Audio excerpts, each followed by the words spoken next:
गुरुर्ब्रह्मा गुरुर्विष्णु गुरुर्देवो महेश्वरः गुरु साक्षात् परब्रह्म तस्मै ಶ್ರೀ ಗುರವೇ ನಮಃ. ಶ್ರೋತ್ರಿಯ ಬ್ರಹ್ಮನಿಷ್ಠರಾದಂಥ ಸದ್ಗುರು ಬಸವಾನಂದರ ಪಾದಕಮಲಗಳಿಗೂ ಹಾಗೂ ಅವರ ಪ್ರತಿರೂಪದಂಥ ನಿಜಗುಣಪ್ಪನವರ ಪಾದಕಮಲಗಳಿಗೂ ನನ್ನ ದೀರ್ಘದಂಡ ಪ್ರಣಾಮಗಳನ್ನು ಸಲ್ಲಿಸುತ್ತಾ ಸದ್ಗುರು ಮಾರ್ಥಂಡ ಸಾಬಯ ಸದ್ಗುರುಗಳ ಪಾದಕಮಲಗಳಿಗೂ ಹಾಗೂ ರಾಯಪ್ಪ ಸದ್ಗುರುಗಳ ಪಾದಕಮಲಗಳಿಗೂ ನನ್ನ ದೀರ್ಘದಂಡ ಪ್ರಣಾಮಗಳನ್ನು ಸಲ್ಲಿಸುತ್ತಾ ಮನದಲ್ಲಿ ಸ್ಮರಿಸಿಕೊಳ್ಳುತ್ತಾ ತಮ್ಮೆಲ್ಲರಿಗೂ ವಂದಿಸುತ್ತಾ ಇವತ್ತಿನ ಕೈವೆಲ್ಲ ಪದ್ಧತಿ ಒಳಗೆ ನೀತಿ ಕ್ರಿಯಾಚಾರ್ಯ ಸ್ಥಳದಲ್ಲಿ 14ನೆಯ ಪದ ಸಂಗತಮಾಗಿ ಬೋಧಿಸಿ ಪೇಳಿದುತ್ತರದ ಹಿಂಗಿ ಬೋಧಿಸಿ ಅದ ಜೋಡಿಸಿ ತಪ್ಪದ ನನ್ನ ಮಿಸ್ಟೇಕ್ ಅದ ಸಂಗತಮಾಗಿ ಜೋಡಿಸಿ ಪೇಳಿದ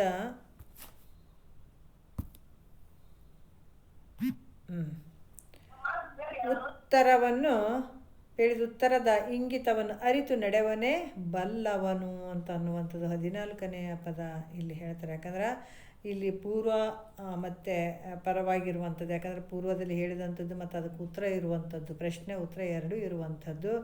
ಇದನ್ನು ತಿಳ್ಕೊಂಡು ಯಾರು ಅದೇ ಪ್ರಕಾರ ಅದರ ಹಿಂಗಿತಂದ್ರೆ ಅದರ ಮರ್ಮವನ್ನು ತಿಳ್ಕೊಂಡು ನಡೀತಾರ ಅವ್ರಿಗೆ ಬಲ್ಲವರು ಅಂತ ಹೇಳಿದರು. ಇವಾಗ 4ನೆಯ ಒಂದು ನುಡಿಯಲ್ಲಿ ಹೇಳ್ತಾರೆ, ಗುರುತನ ಆವುದು ಇಳೆಯೋಳು ಆಯಾಚನೆ, ಪರತರ ಸುಖವಾವುದು ಅಖಿಳ ಭೋಗವಿರತಿ, ವರಗುಣ ಆವುದು ಉದಾರ ಅಚ್ಚಳಿಯದ ಆಭರಣವಾವುದು ಬಗೆಗೊಳಿಸುವ ವಿದ್ಯೆ. ಈ 4ನೇ ನುಡಿಯಲ್ಲಿ 3 ಹೇಳಿದಲ್ಲ. ಈಗ ಯಾವುದು ಅಂದ್ರೆ ಅಚ್ಚಳಿಯದ ಆಭರಣವಾವುದು ಅಂದ್ರೆ ಬಗೆಗೊಳಿಸುವ ವಿದ್ಯೆ. ಬಗೆಗೊಳಿಸುವ ವಿದ್ಯೆ ಅಂದರೆ ಬ್ರಹ್ಮವಿದ್ಯೆ. ಯಾಕಂದ್ರೆ ಅಚ್ಚಳಿಯದೆ ಈಗ ನಾವು ಜಗತ್ತಿನೊಳಗೆ ಲೌಕಿಕದಲ್ಲಿ ಆಭರಣಗಳು ಯಾವುದೇ ಆಗಲಿ ಪದಾರ್ಥಗಳು ಇವು ನಾಶ ಆಗಂಗಿಲ್ಲ, ಅಥವಾ ಇವು ಸತ್ಯವಾಗಿ ಅದಾವ ಅಂತ ಹೇಳಿಬಿಟ್ಟು ಏನು ಜೀವನ ಮಾಡ್ತಾನೆ ಈ ಜೀವಾತ್ಮ. ಇಲ್ಲಿ ಹೇಳ್ತಾರೆ ಬ್ರಹ್ಮವಿದ್ಯೆ ಅನ್ನುವಂಥದ್ದು ಅದು ಭಾಳ ವಿಶೇಷವಾಗಿ ಐತಪ್ಪ, ಇದೇ ಅಚ್ಚಳಿಯದ ಆಭರಣ. ಅದಕ್ಕೆ ಇಂಥ ಆಭರಣ ಅದಕ್ಕೆ ಇವರು ಅಲ್ಲಮ ಪ್ರಭುಗಳು ಕೂಡ ಹೇಳ್ತಾರೆ. ಯಾಕಂದರೆ ಹೆಣ್ಣು ಹೊನ್ನು ಮಣ್ಣು ಇವು ಯಾವ ನಿನ್ನವಲ್ಲ, ನಿನ್ನದೇ ಅನ್ನುವ ಜ್ಞಾನ ರತ್ನ ನೋಡ ಅಂತ ಹೇಳ್ತಾರೆ. ಯಾಕಂದ್ರೆ ನಿನ್ನದೇ ಅನ್ನುವಂಥದ್ದು ಯಾವುದಪ್ಪ ಅಂತಂದ್ರೆ ಜ್ಞಾನ ರತ್ನ. ಮತ್ತು ಇನ್ನೂ ಕೂಡ ಜ್ಞಾನಿಗಳು ಹೇಳ್ತಾರೆ, ಒಡಲೊಳಗಿರುವುದು ವಿದ್ಯೆಯು ನಡೆದರೆ ತಾ ಭಾರವಲ್ಲ. ನೋಡ್ರಿ ಎಷ್ಟು ವಿಶೇಷವಾಗಿ ಹೇಳ್ತಾರೆ ಅವರು. ಒಡಲೊಳಗಿರುವುದು ವಿದ್ಯೆಯು ನಡೆದರೆ ತಾ ಭಾರವಲ್ಲ, ಕಳ್ಳರ್ ಕದಿಯರ್ ಎಂಥ ಒಂದು ವಿಚಾರ ಹೇಳ್ತಾರೆ ನೋಡ್ರಿ. ಪಡವಿಪರು ಮುನಿದುಕೊಳ್ಳರ್, ಒಡ ಹುಟ್ಟಿದವರು ಮತ್ತು ಪುಲ್ ಬಿಡರು ಅಂತ ಒಂದು ವಚನ ಒಂದು ಬರೀತಾರೆ. ಯಾಕಂತಂದ್ರೆ ದೇಹದ ಮೇಲೆ ಹಾಕ್ಕೊಂಡಂಥ ಆಭರಣಗಳು ಕಳ್ಳರ ಕಸ್ಕೊಳ್ಬೋದು. ಕಳ್ಳರ ಭಯ ಇರ್ತದೆ, ಹಲವಾರು ಜನರ ಒಂದು ಭಯ ಇರ್ತದೆ. ಯಾಕಂದ್ರೆ ಈ ಆಭರಣ ಏನು ಈ ವಿದ್ಯೆ ಬ್ರಹ್ಮವಿದ್ಯೆಯನ್ನು ನೀ ಧರಿಸ್ಕೊಂಡಿದ್ದೆ ಆದರೆ ಈ ವಿದ್ಯೆ ಯಾಕಂದರೆ ಯಾರಿಗೂ ಹೆದರುವ ಅವಶ್ಯಕತೆ ಇಲ್ಲ. ಯಾಕಂದ್ರೆ ಅಂಥ ಒಂದು ಬ್ರಹ್ಮವಿದ್ಯೆ ಒಳಗಿರುವಂಥ ವಿದ್ಯೆ, ಈ ವಿದ್ಯೆಯನ್ನು ಅಚ್ಚಳಿಯದ ವಿದ್ಯೆ ಇದು. ಅದಕ್ಕೆ ಇಲ್ಲಿ ಕೂಡ ಭಾಳ ಒಂದು ವಿಶೇಷವಾಗಿ ಹೇಳ್ತಾರೆ, ಜಗತ್ತಿನೊಳಗೆ ಒಬ್ಬ ರಾಜ ಒಂದು ಕಡೆವಾದಾಗ ಪೂಜೆಗೊಳ್ಬೋದು. ಯಾಕಂತಂದ್ರೆ ಇವ ರಾಜ ಬಂದನಂತ ಇನ್ನೊಂದು ರಾಜ್ಯದಾಗ ಆತಗೆ ಭಾಳ ಸನ್ಮಾನ ಮಾಡ್ಬೋದು. ಇನ್ನೊಬ್ಬನಿಗೆ ಅವರು ಭಾಳ ಒಂದು ಶ್ರೇಷ್ಠವಾದಂಥ ಇದು ಮಾಡ್ಬೋದು. ಆದರೆ ಬ್ರಹ್ಮಜ್ಞಾನಿಗೆ ಸರ್ವತ್ರ ಕೂಡ ಆತಗೆ ಶ್ರೇಷ್ಠತೆ ಇರ್ತದೆ. ಅಂಥ ಒಂದು ಯಾಕಂದ್ರೆ ಬ್ರಹ್ಮಜ್ಞಾನ ಅನ್ನುವಂಥದ್ದು ನಾರದ ಮಹರ್ಷಿ ಕೂಡ ಭಾಳ ಒಂದು 63 ವಿದ್ಯೆಗಳನ್ನು ಕಲ್ತಿರ್ತಾನೆ. ಭಾಳ ಕಷ್ಟ ಆಗಿರ್ತದೆ. ಯಾಕಂದ್ರೆ 3 ರೀತಿಯಿಂದ ಆತಗೆ ತಾಪ ಕಾಡ್ತಿರ್ತದೆ. ಏನಪ್ಪ ಅಂತಂದ್ರೆ ಇನ್ನೊಬ್ಬರು ನನಗೇನಾದರೂ ವಾದದಲ್ಲಿ ಸೋಲಿಸ್ತಾರೋ ಏನೋ, ನಾ ಕಲ್ತ್ಕೊಂಡಂಥ ವಿದ್ಯೆ ನಾನು ಮರಿತೀನೋ ಏನು ಮಾಡ್ತೀನೋ ಅಂತ ಈ ಹಲವಾರು ರೀತಿಯಿಂದ ಯೋಚನೆ ಮಾಡ್ತಿರ್ತಾನೆ. ಅವರು ಸನತ್ ಕುಮಾರ್ ಹತ್ರ ಗುರುಗಳನ್ನಾಗಿ ಮಾಡಿಕೊಂಡು ಅಲ್ಲಿಗೆ ಹೋಗಿ ಕೇಳ್ತಾನಪ್ಪ, 63 ವಿದ್ಯೆಗಳನ್ನು ನಾನು ಕಲ್ತ್ಕೊಂಡಿದ್ದೀನಿ, ಆದರೆ ಇನ್ನೂ ನನಗೆ ದುಃಖ ಹೋಗ್ತಾ ಇಲ್ಲ ಅಂತ ಹೇಳಿದಾಗ, ಹೌದಪ್ಪ ನಿನ್ನ ಸ್ವರೂಪ ನೀ ತಿಳ್ಕೊಂಡು ಏನೋ, ಬ್ರಹ್ಮಜ್ಞಾನ ಏನಾದರೂ ತಿಳ್ಕೊಂಡು ಏನೋ ಅಂತ ಕೇಳಿದ. ಅವಾಗಿಲ್ಲ ಗುರುಗಳೇ ಅಂತಂದಾಗ, ಅದಕ್ಕೆ ನಿನಗೆ ದುಃಖ ಆಗಿರುವಂಥದ್ದು. ಎಲ್ಲ 63 ವಿದ್ಯೆಗಳು ಬ್ರಹ್ಮವಿದ್ಯೆಯಲ್ಲಿ ಅಡಕ ಆಗಿದ್ದಾವೋ, ಅದಕ್ಕೆ ಈ ಯಾವುದು ಪ್ರಕೃತಿ ಅನ್ನುವಂಥದ್ದು, ಈ ಪ್ರಪಂಚ ಅನ್ನುವಂಥದ್ದು ಪ್ರಾಕ್ಟಿಕಲ್. ತಿಳಿದು ನೋಡಿದಂಥ ಜ್ಞಾನಿಗೆ ಜಗತ್ತಿನಲ್ಲಿರುವಂಥದ್ದು ಪ್ರಾಕ್ಟಿಕಲ್. ಆಮೇಲೆ ಈ ಗ್ರಂಥಗಳು ಏನನ್ನುವಂಥದ್ದು ಥಿಯರಿಗಳು. ಆಮೇಲೆ ಸದ್ಗುರು ಮಾಸ್ಟ್ರ್ ಇದ್ದಂಗೆ. ಇಲ್ಲಿ ನಾವು ನೋಡ್ತೀವಿ, ಒಂದು ನದಿ ಹರಿತದಂದ್ರೆ ಯಾತಕ್ಕಾಗಿ ಬಡ್ದಾಡ್ತದ್ರಿ? ಎಲ್ಲೋ ಹರ್ಕೊಂಡು ನಿಂತು ಬಿಡ್ಬೋದಾಗಿತ್ತಲ್ಲ, ನಿಂದ್ರಂಗಿಲ್ಲ. ಯಾವಾಗ ಭೂಮಿ ಯಾವುದು ಸಮುದ್ರದಿಂದ ಆವಿಯಾಗಿ ಮೋಡ ಆಗಿಬಿಡ್ತು, ಮೋಡ ಆಗಿ ಅಲ್ಲಿಂದ ಮಳೆಯಾಗಿ ಸುರಿದು ಬಿಡ್ತು ಅಂತಂದ್ರೆ ಮುಗಿದು ಹೋಯ್ತು. ಎಲ್ಲಿ ಸಮಾಧಾನ ಇರಂಗಿಲ್ಲ ಅದಕ್ಕೆ. ಒಂದು ಕಾಡಿರಲಿ, ಒಂದು ತಗ್ಗಿರಲಿ, ಒಂದು ಕಲ್ಲಿರಲಿ, ರಭಸವಾಗಿ ಏನಿದ್ರು ಕೂಡ ಒಡ್ಕೊಂಡು ಹೋಗ್ಬಿಡ್ತದೆ. ಎಲ್ಲಿಗೆ ಹೋಗ್ತದೆ ಅಂದ್ರೆ ಸಮುದ್ರ ಸೇರಲಿಕ್ಕೆ ಹೋಗ್ತದೆ. ಸಮುದ್ರಕ್ಕೆ ಸೇರಿತು ಅಂದಾಗ ಎಷ್ಟು ನಿಶ್ಚಿಂತೆಯಾಗಿಬಿಡ್ತದೆ ನೋಡ್ರಿ. ಭಾಳ ನಿಶ್ಚಿಂತೆಯಾಗಿಬಿಡ್ತದೆ. ಅದೇ ರೀತಿ ಕೂಡ ಇಲ್ಲಿ ಯಾರು ಕಸ್ಕೊಳ್ಳೋದೇ ಇರುವಂಥ ಒಂದು ಆಭರಣ ಯಾವುದಂದ್ರೆ ಬ್ರಹ್ಮವಿದ್ಯೆ. ಸಕಲ ಏನು ವಿದ್ಯೆಗಳು ಈ ಬ್ರಹ್ಮವಿದ್ಯೆಯಲ್ಲಿ ಅಡಕವಾಗಿದ್ದಾವೆ. ಅದಕ್ಕೆ ಇಲ್ಲಿ ಕೂಡ ಹೇಳ್ತಾರೆ, ಯಾವುದು ವೈರಾಗ್ಯ ಉಪರತಿ ಎಂಬಿವುಗಳನ್ನೇ, ಜ್ಞಾನ ವೈರಾಗ್ಯ ಉಪರತಿ ಎಂಬಿವುಗಳನ್ನೇ ಸಂಧಾನಿಸುತ್ತೀರೆ ಭೋಗ ಮೋಕ್ಷ ವಾಂಛಿತರಂತ ಈ ಹಿಂದೆ ಹೋಗ್ಯದ ಅದು ಪದ. ಯಾಕಂದ್ರೆ ಭೋಗವನ್ನು ಮಾಡುವಂಥವ್ರು ಯಾಕಂತಾರೆ ಭೋಗ ಮತ್ತು ವೈರಾಗ್ಯ, ಜ್ಞಾನ ವೈರಾಗ್ಯ ಉಪರತಿಗಳನ್ನು ಎಂಬಿವನ್ನೇ ಸಂಧಾನಿಸುತ್ತೀರೆ ಭೋಗ ಮೋಕ್ಷ ವಾಂಛಿತರು. ಯಾಕಂತಂದ್ರೆ ಜ್ಞಾನವನ್ನು ಪಡ್ಕೊಳ್ಬೇಕಾಗಿದ್ರೆ ಜ್ಞಾನವನ್ನು ನೋಡಬೇಕಾಗ್ತದ. ನಮಗೆ ಭೋಗದ ಅಪೇಕ್ಷೆ ಏನಾರು ಇತ್ತು ಅಂದ್ರೆ ವೈರಾಗ್ಯ ಮತ್ತು ಯಾವುದು ಉಪರತಿಗಳನ್ನು ಮಾಡಬೇಕಾಗ್ತದೆ. ಮಾಡ್ಕೊಂಡವ್ರಿಗೆ ಯಾಕಂದ್ರೆ ಈ ಜ್ಞಾನ ಇರದೇ ಇದ್ದು ಮಿಕ್ಕೆಲ್ಲ ವಿದ್ಯೆಗಳು ಇದ್ದರೂ ಕೂಡ ವ್ಯರ್ಥ. ಆದರೆ ಜ್ಞಾನವಿದ್ದು ಮಿಕ್ಕೆಲ್ಲ ವಿದ್ಯೆಗಳು ಇರದೇ ಇದ್ದರೂ ಕೂಡ ಶ್ರೇಷ್ಠ ಅದು. ಯಾಕಂದರೆ ಜ್ಞಾನದಾಗ ಎಲ್ಲವೂ ಅಡಕಾಗಿದ್ದಾವೆ. ಹಾಗಾಗಿಬಿಟ್ಟು ಜ್ಞಾನ ಅನ್ನುವಂಥದ್ದು ಬಹಳ ಶ್ರೇಷ್ಠ ಐತಪ್ಪ. ಮನುಷ್ಯನಿಗೆ ಮೋಕ್ಷ ಸುಖವನ್ನು ಕೊಡ್ತಾ ಇರುವಂಥದ್ದು ವಿದ್ಯೆ ಯಾವುದಪ್ಪ ಅಂದ್ರೆ ಬ್ರಹ್ಮವಿದ್ಯೆ. ಈ ಬ್ರಹ್ಮವಿದ್ಯೆಯನ್ನು ಮಾಡಿಕೊಂಡ ನಂತರ ಇದು ಯಾಕಂತಂದ್ರೆ ಈ ಅಲಂಕಾರ, ಈ ಒಂದು ಬ್ರಹ್ಮವಿದ್ಯೆಯನ್ನು ಯಾರು ಪಡ್ಕೊಳ್ತಾರ ಅವ್ರ ಮನಸ್ಸು ಆನಂದವಾಗಿರ್ತದೆ. ಅದು ಒಂದು ದೊಡ್ಡ ಅಲಂಕಾರ. ಜ್ಞಾನಿಗೆ ಏನು ಅಲಂಕಾರ ಆಯಿತು ಅಂದ್ರೆ ಆತನ ಮನಸ್ಸೇ ಆತಗೆ ಅಲಂಕಾರ ನೋಡ್ರಿ. ಯಾಕಂದ್ರೆ ಭಾಳ ಆನಂದವಾಗಿರ್ತಾನೆ ಆತಗೆ, ಯಾವುದ್ರ ಬಗ್ಗೆ ಏನಿರಂಗಿಲ್ಲ. ಹಾಗಾಗಿ ಬಗೆಗೊಳಿಸುವ ಯಾವುದು ವಿದ್ಯೆ ಇದು, ಅಚ್ಚಳಿಯದ ಆಭರಣ ಯಾವುದು ಅಂತಂದ್ರೆ ಅದಕ್ಕೆ ನಾವು ಬಂಗಾರ ಕೂಡ ಯಾಕೆ ನಾವು ಅಷ್ಟು ಹಿಂದಿನ ಮಹಾತ್ಮರಾಗಿರೋ ಯಾರಾಗಲಿ ಯಾಕೆ ಇಂಪಾರ್ಟೆನ್ಸ್ ಕೊಟ್ಟರು ಅಂದ್ರೆ ಬಂಗಾರ ಎಷ್ಟೇ ವರ್ಷ ಭೂಮಿಗೆ ಇದನ್ನು ಹಾಳಾಗ್ತದೆ ಅನ್ನೋದು. ಯಾಕಂದರೆ ಅದು ಬ್ರಹ್ಮವಿದ್ಯೆಯ ಒಂದು ಸೂಚಕ ಅದು. ಯಾಕೆ ಬೆಳ್ಳಿ ಬಂಗಾರ ನೋಡ್ರಿ, ಎಷ್ಟು ವರ್ಷ ನೀವು ಭೂಮಿಯಲ್ಲಿ ಬಿಟ್ಟರೂ ಕೂಡ, ಎಷ್ಟೇ ವರ್ಷ ಉದುಗಿದ್ರೂ ಕೂಡ ನಿಗಿ ಅಂತದ. ಅದಕ್ಕೆ ಏನಾದರೂ ಕುಂದು ಬರ್ತದೇನ? ಕುಂದು ಬರೋಂಗಿಲ್ಲ. ಅದು ನಾಶ ಆಗ್ತದೇನ? ನಾಶ ಆಗಂಗಿಲ್ಲ. ಅದೇ ರೀತಿ ಬ್ರಹ್ಮವಿದ್ಯೆ ಕೂಡ ಒಂದು ಸಲ ಆಯಿತು ನಿನಗೆ. ಅದಕ್ಕೆ ಅವ್ರು ಹೇಳ್ತಾರೆ, ಇದನ್ನೊಮ್ಮೆ ಕೇಳಿ ಅಂತ ಹೇಳಿದ್ರು ಕೂಡ ಅವರು ಇನ್ನೊಂದು ಹೇಳ್ತಾರೆ. ಯಾವ ರೀತಿ ಅಲ್ಲ, ಇದು ಇನ್ನೊಂದು ಹೇಳ್ತಾರೆ ಅವರು ಯಾವ ರೀತಿ ಅಂತಂದ್ರೆ, ಈ ಬ್ರಹ್ಮಜ್ಞಾನ ಅನ್ನುವಂಥದ್ದು ಭಾಳ ಶ್ರೇಷ್ಠವಾಗಿರುವಂಥದ್ದು. ಇದು ಯಾವುದು ಅಂತಂದ್ರೆ, ತನುವದಂಡಿಸಬೇಡ ಮನವನ್ನಿಲ್ಲಿಸಬೇಡ, ಧನವನ್ನೀಗಿರಬೇಡ ಮನೆಮಾರು ದೊರೆದು ವನವಾಸ ಬೇಡ ತನಗಿನಿತು ತತ್ವಜ್ಞಾನ ಸಂಜನಿಸಲ್ ಅಗವೆಲ್ಲವನ್ನು ಕೆಡಿಪುದು ಅದರಿಂದ ಅಂತ. ಎಷ್ಟು ಜನ್ಮಾಂತರದಿಂದ ಪಾಪ ಮಾಡ್ಕೊತ ಬಂದಿರಿ, ಅದಕ್ಕೆಲ್ಲ ಸುಟ್ಟು ಭಸ್ಮ ಆಗಿಬಿಡ್ತದಂತೆ. ಈ ಜ್ಞಾನ ಸುಟ್ಟು ಭಸ್ಮ ಮಾಡಿಬಿಡ್ತದಂತ ನೋಡ್ರಿ. ಅಷ್ಟು ತಾಕತ್ತು ಈ ಜ್ಞಾನಕ್ಕೆ. ಅದಕ್ಕೆ ಬಡ್ದಾಡು ಎದಕ್ಕೆ ಬಡ್ದಾಡು? ಬ್ರಹ್ಮ ಜ್ಞಾನವನ್ನು ಪಡಿತೀನಂತ. ಅರಿಷಡ್ ವರ್ಗಗಳು ಬಿಟ್ಟಿವ್ರಿ, ಅದನ್ನು ಇರಬಾರ್ದ್ರಿ ಅಂತ ಇಲ್ಲ, ಇಲ್ಲಿ ಇರಬಾರ್ದು ಅಂತ ಹೇಳಿಲ್ಲ, ಇರಲಿ. ಬಟ್ ಅವು ಹೆಂಗೆ ಉಪಯೋಗ ಮಾಡ್ಕೊಳ್ಬೇಕಾಗಿದೆ. ಯಾಕಂದ್ರೆ ಏನು ಸಂಸಾರದಾಗ ಏನು ಇಟ್ಟಿದಿ ಕಾಮ ಕ್ರೋಧ ಮದ ಮೋಹ ಮಾತ್ಸರ್ಯ ಅದನ್ನು ತೆಗೆದು ಈ ಕಡೆ ಇಡೋದು.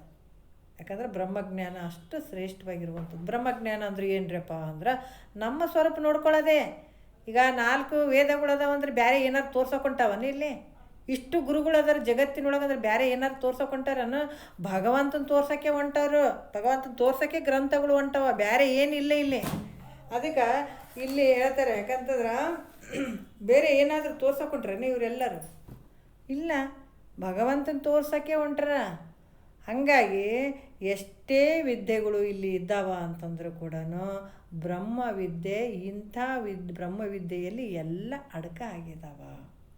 ಅದಕ್ಕೆ ತೋರದೆಯೋ ಸುಖ ತೋರದೆಯೋ, ಬೇರೆ ಬೇರೆ ಭಾವಿಸಿ ಬ್ರಹ್ಮ ಜ್ಞಾನ ಹೊಂದಿಲ್ಲದವಗೆ ತೋರದೆಯೋ ಸುಖ ಹೇಳೇ ಬಿಟ್ಟಿದ್ದಾರೆ. ಏನೇನೋ ಅದು ಮಾಡಿದೆ ಇದು ಮಾಡಿದೆ ಸುತ್ತು ಬಳಸಿ ಬರೋದಕ್ಕಿಂತ ಈಗ ನಾವು ಅಲ್ಲಿಂದ ಬಂದೀವಿ ಇಲ್ಲಿಗೆ, ಹೆಂಗೆ ಬಂದೀವಿ, ವಿಮಾನದಾಗ ಬಂದೀವಿ, ಡೈರೆಕ್ಟ್ ಬಂದು ಇಲ್ಲಿ ಸೇರಿದ್ವಿ. ಅದೇ ಟ್ರೈನ್ಯಾಗಾದ್ರೆ ಅಲ್ಲೆಲ್ಲೆಲ್ಲೆಲ್ಲೆಲ್ಲಿ ಬರೋದು, ಎಷ್ಟು 2 ದಿವಸ ಬೇಕಾಗ್ತದೆ. ಆದ್ರೆ ಬ್ರಹ್ಮಜ್ಞಾನಿಕೇನು ಸದ್ಗುರು ಮುಖಾಂತರ ಶ್ರವಣ ಮನನ ಏನು ಮಾಡ್ತದ, ಡೈರೆಕ್ಟ್ ಬ್ರಹ್ಮನ್ನ ಪಡ್ಕೊಂಡಂಗದು. ಅದು ಶ್ರದ್ಧೆ ಭಕ್ತಿ ಇದ್ದವರಿಗೆ. ಮತ್ತು ಕೇಳ್ತೀವಲ್ರಿ, ಕೇಳಿದವರಿಗೆ ಎಲ್ಲರಿಗೆ ಆಗ್ತದೇನೋ ಅಂದರೆ ಎಲ್ಲರಿಗೆ ಆಗಂಗಿಲ್ಲ. ಯಾಕಂದ್ರೆ ಆ ಭೂಮಿ ಅಲ್ಲಿ ಸ್ವಚ್ಛ ಇರಬೇಕಲ್ಲ ಅದನ್ನು. ಯಾಕಂದರೆ ಭೂಮಿಯಲ್ಲಿ ನಾವು ಕಾಳುಗಳನ್ನು ಬಿತ್ತಬೇಕಾದ್ರೆ ಆ ಭೂಮಿ ಸ್ವಚ್ಛ ಇರಬೇಕಾಗ್ತದೆ. ಅದನ್ನು ಮಾಡಿರ್ತಾರೆ. ಹಂಗಾದಾಗ ಅಲ್ಲಿ ಬೆಳೆ ಚಂದ ಬರ್ತದೆ. ಅದ್ರಂಗೆ ಶಿಷ್ಯ ಕೂಡ ರೆಡಿ ಇರಬೇಕು. ಗುರುವಾಕ್ಯಗಳನ್ನು ತೊಗೊಂಡು ಗಬಕ್ಕನ್ನು ಹಿಡ್ಕೋಬೇಕು. ಒಂದೊಂದು ವಾಕ್ಯ ಹಿಂಗೆ ಒಕ್ಕಟಾಗ ಗಬಕ್ಕನ್ನು ನುಂಗಬೇಕು, ಅದು ರಕ್ತಗತ ಮಾಡ್ಕೊಂಬಿಡ್ಬೇಕು. ಹಂಗಿರ್ಬೇಕು ಶಿಷ್ಯನ ಒಂದು ತಾಕತ್ತು, ಆ ಮನಸ್ಥಿತಿ ಹಂಗಿರಬೇಕು. ಅದಕ್ಕೆ ಇಲ್ಲಿ ಹೇಳ್ತಾರೆ, ಆ ರೀತಿ ಇದ್ದಾಗ ಶಿಷ್ಯನು ಭಾಳ ಬಲಾಢ್ಯ ಇರಬೇಕಾಗ್ತದೆ, ಗುರುನು ಬಲಾಢ್ಯ ಇರಬೇಕಾಗ್ತದೆ. ಮತ್ತು ಹೆಂಗ್ರಿ ಮತ್ತು ಅಂಥ ಬಲಾಢ್ಯರಿಗೆ ಆಗ್ತದೆ, ನಮ್ಮಂಥವ್ರಿಗೆ ಆಗಂಗಿಲ್ಲ ಅಂತಂದ್ರೆ ನೀನು ಆಗ್ತಿದ್ದಿ. ಯಾಕಂತಂದ್ರೆ ನೀನು ಹೆಂಗೆ ತಿಳ್ಕೊಂಡಿದ್ದೆಪ್ಪ ಅಂದ್ರೆ, ಸಿಂಹ ಕುರಿ ಒಳಗೆ ಜೀವನ ಮಾಡ್ತಿತ್ತು, ಅದು ಕುರಿ ಅಂತ ತಿಳ್ಕೊಂಬಿಟ್ಟಿತ್ತು, ಅದಕ್ಕೆ ಶಕ್ತಿ ಇಲ್ಲ ಅಂತ ತಿಳ್ಕೊಂಬಿಟ್ಟಿತ್ತು. ಅದಕ್ಕೆ ನೀನು ದುಷ್ಟರು ಸಹವಾಸ ಮಾಡಿದೆ, ನನಗೇನು ಗೊತ್ತಾಗ್ತದೆ, ನನಗೇನು ಅರ್ಥ ಆಗ್ತದೇನು, ಇದು ನನಗೆಲ್ಲ ಯಾಕೆ ಬೇಕಂತ ನೀನು ತಿಳಿಗೇಡಿಯವ್ರ ಜೊತೆ ಇದು ಸಂಘ ಮಾಡಿಬಿಟ್ಟು ನೀನು ತಿಳಿಗೇಡಿಯಾಗಿದ್ದಿ ಅಂತ ಸದ್ಗುರುಗಳು ಹೇಳ್ತಾರೆ. ತಿಳಿಗೇಡಿ ಅಂತಂದ್ರೆ ಬರೀ ಅದಾಯಿತು ಇದಾಯ್ತು ಅಂತ ಸಂಸಾರದ ಹೇಳ್ತಾರಲ್ಲ, ಜನ್ಮಾಂತರ ಇದನ್ನೇ ಮಾಡ್ಕೊಂಡು ಬಂದು ಮತ್ತು ಇದೇ ಊದ್ತಾರೆ ನಿನ್ನ ತಲೆ. ಊದಿದಗಳೇ ನನಗೆಲ್ಲಿದ್ದು ಬರಬೇಕು, ಅವರೇ ಬೇರೆ ಅಂತ ನೀವು ಕುಂತಿರ್ತೀವಿ. ಅದಕ್ಕೆ ನಿನ್ನ ಸ್ವರೂಪ ಗೊತ್ತಿಲ್ಲ, ಗೊತ್ತಾಗ್ಲಾರ್ದಕ್ಕಾಗಿ ನೀನು ಕನಿಷ್ಠ ಆಗಿಬಿಟ್ಟಿದೆ.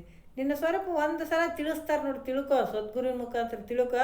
ನೀನು ಎಷ್ಟು ದೊಡ್ಡವಿದಿ, ಎಷ್ಟು ಗಟ್ಟಿ ಇದಿ, ಎಷ್ಟು ತಾಕತ್ತಿದಿ, ಎಷ್ಟು ಕೊಡೆ ಆಗ್ತಿದಿ, ಎಷ್ಟು ನಿನಗೆ ಇದಾದ ಅಂತನ್ನುವಂಥದ್ದು ಗೊತ್ತಾಗ್ತದೆ ನಿನಗೆ.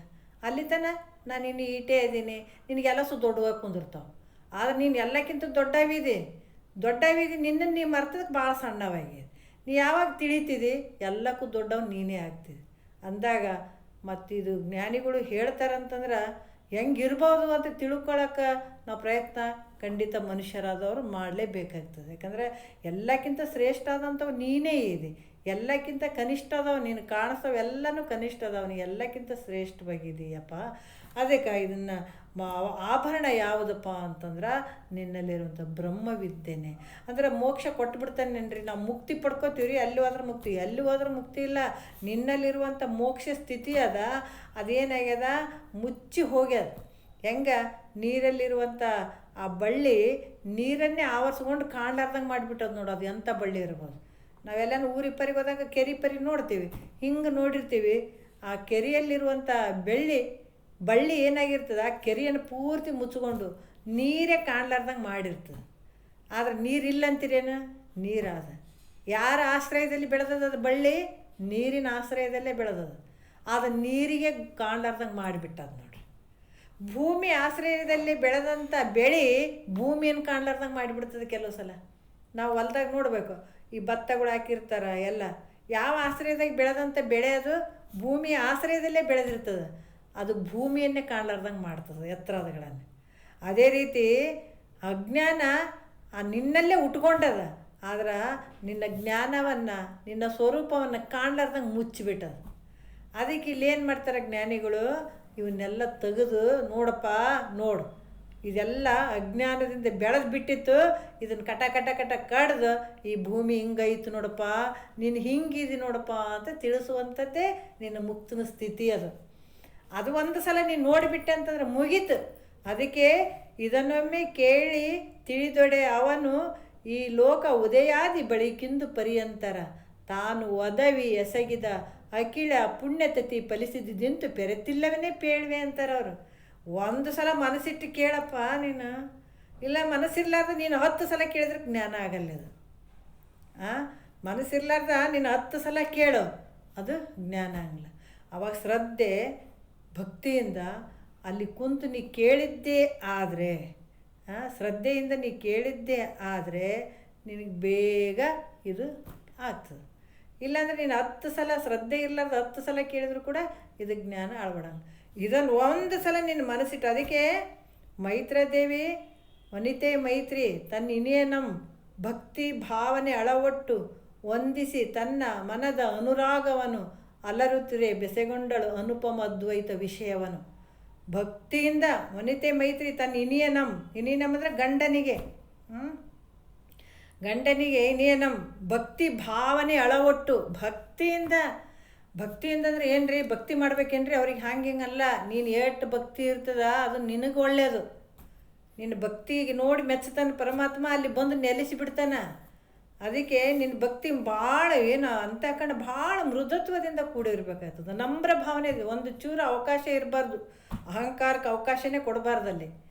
ಭಾಳ ನಮ್ರ ಭಾವನೆಯಿಂದ ಯಾವಾಗ, ಅದಕ್ಕೆ ವನಿತೆ ಮೈತ್ರಿ ತನ್ನ ಇನ್ನೇನು ಭಕ್ತಿ ಭಾವನೆ ಅಳವಟ್ಟು ವಂದಿಸಿ ನಮಸ್ಕರಿಸಿ ತನ್ನ ಇನ್ನೇನಂ ಭಕ್ತಿ ಭಾವನೆ ಅಳವಟ್ಟು ವಂದಿಸಿ ತನ್ನ ಮನದ ಅನುರಾಗವನ್ನು ಅಲ್ಲರುತ್ತಿರೆ, ತನ್ನ ಮನಸ್ಸಿನಲ್ಲಿರುವಂಥ ವಿಷಯಗಳನ್ನು ಅಲ್ಲರುತ್ತಿರೆ ಬೆಸಗೊಂಡಳು. ಏನು ಕೇಳಿಕೊಂಡಳು? ಅನುಪಮ ಅದ್ವೈತ ವಿಷಯವನ್ನು.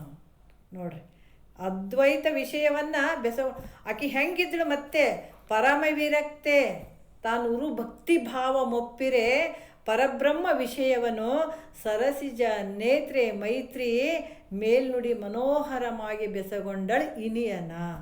ಆಕೆ ಹಂಗೆ ಕೇಳಿದಳು ನೋಡ್ರಿ, ಎಂಥ ಪರಮ ವಿರಕ್ತೆ ಅಂತಕಿ. ಅಂಥ ವಿರಕ್ತೆ ಭಾಳ ಒಂದು ವಿಚಾರದಿಂದ ಅಲ್ಲಿ ಗಂಡನ್ನ ಕೇಳ್ಕೊಂಡಂಥದ್ದು. ಇಂಥ ಜ್ಞಾನ ಒಂದು ಸಲ ನಿನ್ನ ಮನಸ್ಸಿಟ್ಟು ಕೇಳಿದೆ ಅಂದ್ರೆ ಜನ್ಮನೇ ಸಾರ್ಥಕ. ಎಷ್ಟು ಜನ್ಮಗಳು ಒದ್ದಾಡ್ಕೊತ ಬಂದಿದೆ, ಅದು ಎಲ್ಲ ಛಿದ್ರ ಅಂತ ಬೆಟ್ಟ ಛಿದ್ರಾಗಿ ಹೋಗ್ಬಿಡ್ತದೆ ನೋಡ್ರಿ. ಅಷ್ಟು ತಾಕತ್ತು ಈ ಜ್ಞಾನದಾಗ ಅದ. ಅದಕ್ಕೆ ಇದು ಅಚ್ಚಳಿಯದ ಆಭರಣ. ನೋಡು, ಧರಿಸ್ಕೊಳ್ಬೇಕಾಗಿತ್ತಂದ್ರೆ ಇದನ್ನೇ ಧರಿಸ್ಕೋ. ಅದೇನು ಇಲ್ಲಿ ಬಿಟ್ಟು ಹೋಗಂಥದ್ದು, ನಿನ್ನ ಜೊತೆ ಬರಲಾರ್ದಂಥ ಆಭರಣಗಳು ಎಷ್ಟು ಧರಿಸಿದ್ರೆ ನಿನಗೇನು ಹಾಕೊಂಡು ಶರೀರಕ್ಕೆ ಮತ್ತೆ ಯಾಕೆ ಒಜ್ಜಿ ಮಾಡ್ಕೊತಿದ್ದಿ? ನಾ ಚಂದ ಕಾಣ್ತೀನಿ, ಎಷ್ಟು ಚಂದ ಕಾಣ್ತಿದ್ದಿ. ಚಂದ ಶರೀರ ಇದ್ದಾಗ ಮಾತ್ರ ನೀನು ಮೆರೆದಾಡ್ತಿದ್ದಿ. ಬಿದ್ದ ಕಾಲಿಗೆ ಯಾವ ಕೊಳ್ಳಂದು ಯಾವ್ದು ರೊಕ್ಕ ರೂಪಾಯಿ ತೊಗೊಂಡು ಏನು ಮಾಡಲಿ, ಇಟ್ಟು ನನಗೆ ಆರಾಮಾದ್ರೆ ಸಾಕು ತಿಂದು ಬೀಳ್ತೀನಿ ಅನ್ನೋ ಪರಿಸ್ಥಿತಿಗೆ ಬರುವಂಥ ಈ ಜೀವ, ಈ ಶರೀರ ಅದು ಕ್ಷಯ ಆಗ್ತಾನೆ ಹೋಗ್ತದೆ. ಧರಿಸು, ನೀ ಬಿದ್ದಾಗ ಕೂಡ ಆ ಒಂದು ಆಭರಣ, ಬ್ರಹ್ಮಜ್ಞಾನ ಅನ್ನುವಂಥ ಆಭರಣ ನಿನ್ನ ಹಿಡಿದು ನಿಲ್ಲಿಸ್ತದೆ. ಹೆಂಗೆ ನಿಲ್ಲಿಸಿದ? ಭೃಂಗಿಗೆ ಪಾರ್ವತಿ ಅಂತೇಳು, ಏಯ್ ಇಬ್ಬರು ಬಂದಿದ್ದೀವಿ, ಯಾರಿಗೆ ನಮಸ್ಕಾರ ಮಾಡಿದಿ? ಪರಮಾತ್ಮಗೆ ನಮಸ್ಕಾರ ಮಾಡೀನಿ, ನನಗೆ ಯಾಕೆ ನಮಸ್ಕಾರ ಮಾಡಲಿಲ್ಲ ಅಂತೇಳಿ ಪಾರ್ವತಿ ಭೃಂಗಿಗೆ. ನಿನಗೆ ಯಾಕೆ ನಮಸ್ಕಾರ ಮಾಡ್ಬೇಕು ನಾನು? ನೀನು ಆಶೆಯಾಗಿ ಹೋಗ್ತಿದ್ದಿ, ನಿಮ್ಮ ಮಾಯೆ ಇದಿ, ಅದಕ್ಕೆ ನೀನು ನಮಸ್ಕಾರ ಮಾಡೋಂಗಿಲ್ಲ. ನನಗೆ ನಮಸ್ಕಾರ ಮಾಡೋಂಗಿಲ್ಲ ಅಂತಿದೆ ನೀನು? ಆಯ್ತು, ಕೊಟ್ಬಿಡು, ನಿನ್ನ ಶರೀರದಾಗ ನನ್ನ ಅಂಶನೂ ಅದಾವಲ್ಲ, ಕೊಟ್ಬಿಡು ಅಂದಗಳೇ ರಕ್ತ ಮಾಂಸ ಚರ್ಮ ಬಿಸಾಕಿ ಬಿಟ್ಟ, ನಿಂದ್ರಕ್ಕೆ ಬರೋವಲ್ದು. ಆವಾಗ ಪರಮಾತ್ಮ ಜ್ಞಾನದ ಕಾಲನ್ನು ಕೊಟ್ಟ ಆತಗೆ. ನೋಡ್ರಿ, ಯಾಕೆ ಜ್ಞಾನದ ಕಾಲು ಕೊಟ್ಟಗನೆ ಆವಾಗ ಗಟ್ಟಿಯಾಗಿ ನಿಂತ್ಕೊಂಡ್ಬಿಟ್ಟು ಗಡಸಾಗಿ. ಹಾಗಾಗಿ ನೀನು ಎಷ್ಟು ಶರೀರ ಹೋಗಕತ್ತದ, ಡುಕ್ಕು ಬಿದ್ದು ಒದ್ದಾಡಿದಿ, ಹೆಂಗೆ ಮಾಡಿದೆ ಅಂದ್ರೆ ಒಳಗಡೆ ಆನಂದ ಪರಮಾತ್ಮ ತುಂಬಿ ತುಳುಕ್ತಾನೆ ನಿನ್ನ ಮನಸ್ಸಿನಲ್ಲಿ. ಹೊರಗೆ ಕಾಣಂಗಿಲ್ಲ, ಹೊರಗೆ ಮುದುಕಿ ಬಿದ್ದದ, ಇವು ಮುದುಕ ಬಿದ್ದದ ಅಂತಿರ್ತಾರ. ಆದ್ರೆ ಒಳಗಡೆ ಆನಂದದಾಗ ತೇಲಾಡ್ತಿರ್ತಾನವ, ಇದನ್ನು ಮಾಡ್ಕೊಂಡವ. ಭಾಳ ಶರೀರ ಹೋಗ್ಯದ, ಎಂದ ಶರೀರದ ಭಾವ ಬಿಟ್ಟನ ಅಂದ ಸತ್ತೋಗ್ಯಾನಂದ್ರೆ ಏನು? ಶರೀರ ಹೋಗ್ಬಿಟ್ಟದತ್ತಗ ಅವಾಗೆ. ಬ್ರಹ್ಮಜ್ಞಾನ ಆಯಿತು ಆವಾಗ ಶರೀರ ಹೋಗ್ಬಿಟ್ಟಿರ್ತದೆ ಅತಗೆ.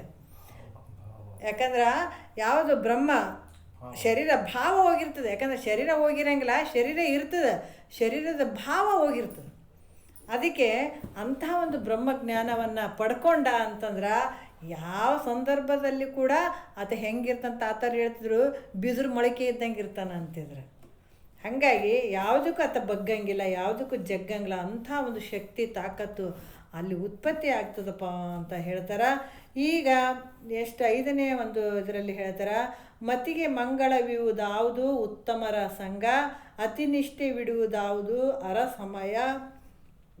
ಮತ್ತು ಹೇಳ್ತಾರೆ, ಹಿತವಾವುದು ಇಹಪರದೋಳು ಧರ್ಮರತಿ, ಸದುಗತಿ ಯಾವುದನೇ ಶಂಭುಲಿಂಗವಾಗಿಹುದು ಅಂತ ಹೇಳ್ತಾರೆ. ಮತಿಗೆ ಮಂಗಳವಾವುದು ಉತ್ತಮರ ಸಂಘ ಅಂತ ಹೇಳ್ತಾರೆ. ಮತಿ ಅಂದರೆ ಏನಪ್ಪ ಅಂದ್ರೆ ಬುದ್ಧಿ. ಮಂಗಳ ಯಾವುದು ಅಂದರೆ ಶುಭವನ್ನು ಉಂಟು ಮಾಡುವಂಥದ್ದು ಯಾವುದು ಅಂದ್ರೆ ಉತ್ತಮರ ಸಂಘ. ಉತ್ತಮರ ಸಂಘದಾಗ ಏನೇನು ಇರ್ತಾವಂತಂದ್ರೆ ಈಗಾಗಲೇ ಹೇಳಿದ್ದಾರೆ. ಯಾವ್ರಂತಂದ್ರೆ ಶಂಕರಾಚಾರ್ಯರು ಹೇಳ್ತಾರೆ ಯಾವ ರೀತಿ ಅಂತಂದ್ರೆ ಉತ್ತಮರ ಒಂದು ಸಂಘ ಯಾವುದು ಅಂತಂದ್ರೆ ಸತ್ಸಂಗತ್ವಂ ನಿಸ್ಸಂಗತ್ವ.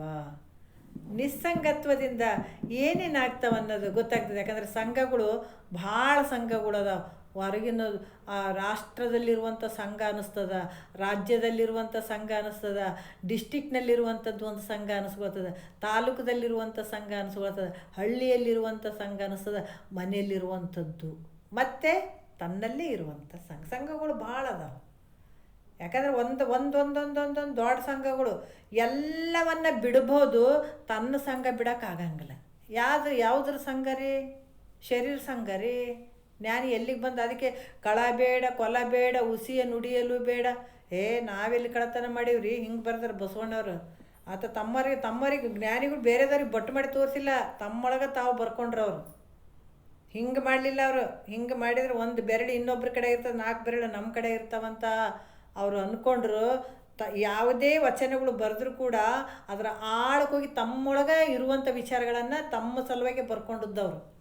ಕಳಬೇಡ, ಹೌದು ಕಳತನ ಮಾಡಿವಲ್ಲ, ಏನು ಮಾಡಿವಿ? ಶರೀರ ನಾನು ಅನ್ಕೊಳಕತ್ತೀನಿ, ನಂದು ಅನ್ನಕತ್ತೀನಿ, ಮಕ್ಕಳು ನನವು ಅನ್ನಕತ್ತೀನಿ, ಗಂಡ ನನ್ನವ ಅನ್ನಕತ್ತೀನಿ, ಸಂಸಾರ ನಂದು ಅನ್ನಕತ್ತೀನಿ. ಮತ್ತು ಇದು ಕಳತನ ಅಲ್ಲನ? ಎಲ್ಲದ ಶರೀರ ನಿಂದನ? ಹೆಂಗಾಗ್ತದೆ ಶರೀರ ನಿಂದ? ಜ್ಞಾನಿಗಳು ತೂಗು ಹಾಕ್ಕೊಂಡ್ಬಿಡ್ತಾರೆ. ನಿನ್ನ ಮೂರ್ಖ, ನಡಿ ಮೂರ್ಖ, ಮಾಡು, ಹೆಂಗೆ ಮಾಡ್ತೀವಿ ಸಂಸಾರ ಮಾಡ್ಕೊಂಡು ಹೋಗ ಕಡೆ, ನನ್ನ ಹತ್ರ ಬರಬೇಡ ಅಂತಾರೆ. ಅದಕ್ಕೆ ಇದು ಕಳತನ ಮಾಡಿ ದೊಡ್ಡ ಕಳ್ಳ ನೀನಿದೆ. ಜನ್ಮ ಜನ್ಮಾಂತರ ಹಿಂಗೆ ಕಳತನ ಮಾಡೋದಕ್ಕೆ ಈ ಶಿಕ್ಷೆ ಆಗ್ಯದ, ಭವ ಶಿಕ್ಷೆ ನಿನಗೆ. ಅದಕ್ಕೆ ಇದು ಮೊದಲು ಬಿಟ್ಬಿಡು, ಇದು ನೀನಲ್ಲ ಅಂದಾಗ ಇನ್ನು ಬೇರೆ ಒಂದು ದೂರ ಉಳಿತು.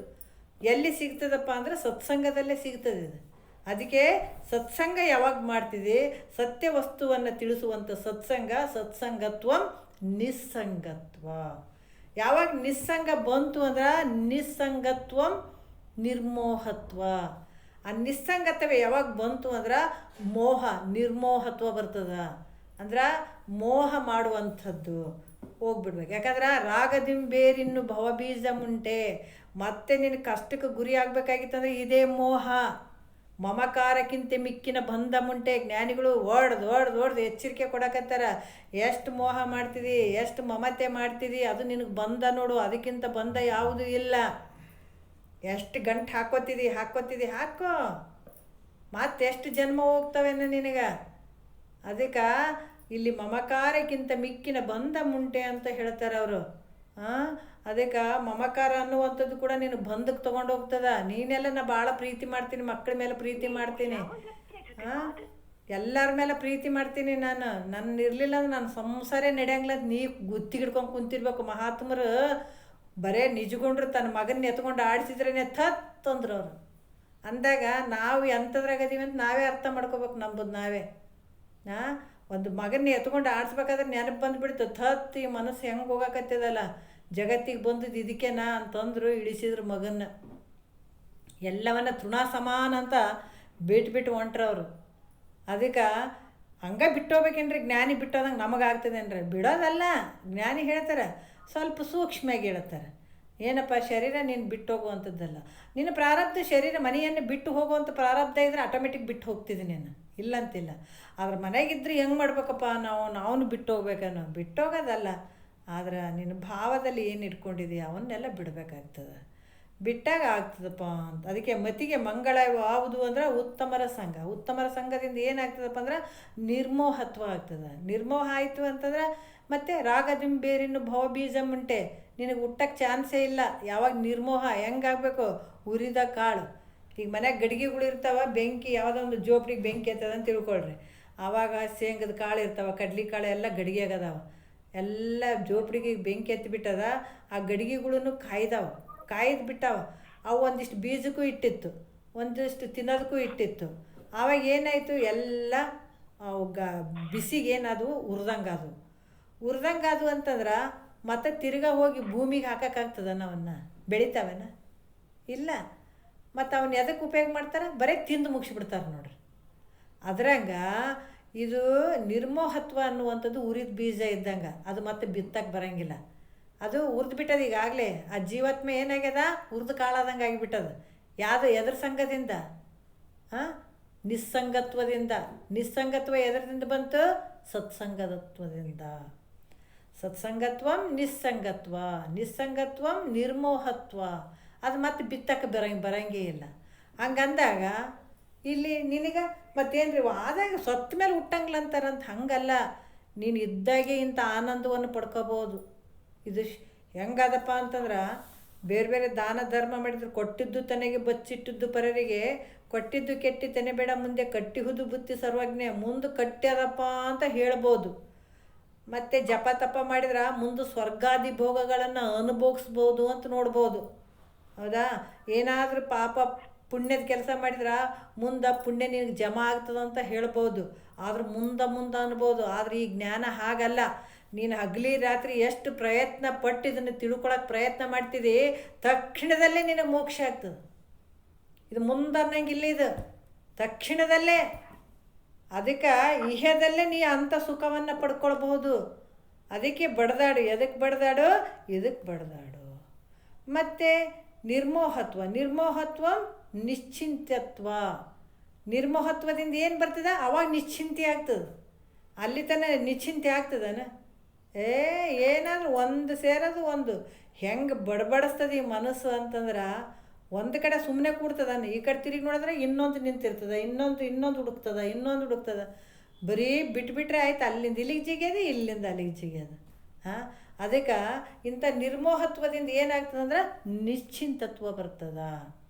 ಯಾವಾಗ ಸ್ಥಿತಪ್ರಜ್ಞನ ಸ್ಥಿತಿ, ಅದು ನಿಶ್ಚಿಂತ್ಯತ್ವ ಯಾವಾಗ ಬಂತು ಅಂತಂದಾಗ ಆವಾಗ ಜೀವನ ಮುಕ್ತ. ಜೀವ ಇರ್ತದ, ಶರೀರ ಇರ್ತದ, ಬಂಧು ಬಳಗ ಇರ್ತಾರ, ಆಸ್ತಿ ಅಂತಸ್ತು ಇರ್ತದ, ಹೊಲ ಮನೆ ಇರ್ತಾವ, ಎಲ್ಲರ ಮಧ್ಯೆ ನೀ ಜೀವನ ಮುಕ್ತ ಆಗಿಬಿಡ್ತೀನಿ ನೋಡು. ಎಂಥ ಅದ್ಭುತ, ಎಂಥ ಅದ್ಭುತ. ಅದಕ್ಕೆ ಇದು ಎಲ್ಲಿ ಸಿಗ್ತದಪ್ಪ ಅಂತಂದರೆ ಉತ್ತಮರ ಸಂಘದಲ್ಲಿ ಸಿಗ್ತದ. ಮನೆಗೆ ಕುಂತ್ರೆ ಸಿಗ್ತದೇನಪ್ಪ ಅಂದ್ರೆ ಮನೆಗೆ ಕುಂತ್ರೆ ಸಿಗಂಗಿಲ್ಲಪ್ಪ. ಹೆಂಗೆ? ಸಜ್ಜನರ ಸಹವಾಸದಲ್ಲೇ ಸಿಗ್ತದ. ಅಂದ್ರೆ ಉತ್ತಮರ. ಅದಕ್ಕೆ ಮತಿಗೆ ಮಂಗಳವಾವುದು ಉತ್ತಮರ ಸಂಘ. ಇದರಿಂದ ಬಹಳ ಕೆಲಸ ಆಗ್ತವಪ್ಪ. ಅದಕ್ಕೆ ಇಲ್ಲಿ ಕೂಡ ಯಾವ ರೀತಿ ಅಂದ್ರೆ 2 ರೀತಿಯಿಂದ ವಾಸನೆಗಳು ಅದಾವ ಇಲ್ಲಿ. ಶುಭ ವಾಸನೆ ಮತ್ತು ಅಶುಭ ವಾಸನೆ ಅಂತ ಹೇಳ್ತಾರೆ. ಇಲ್ಲಿ ಕೂಡ ಶುಭ ವಾಸನೆ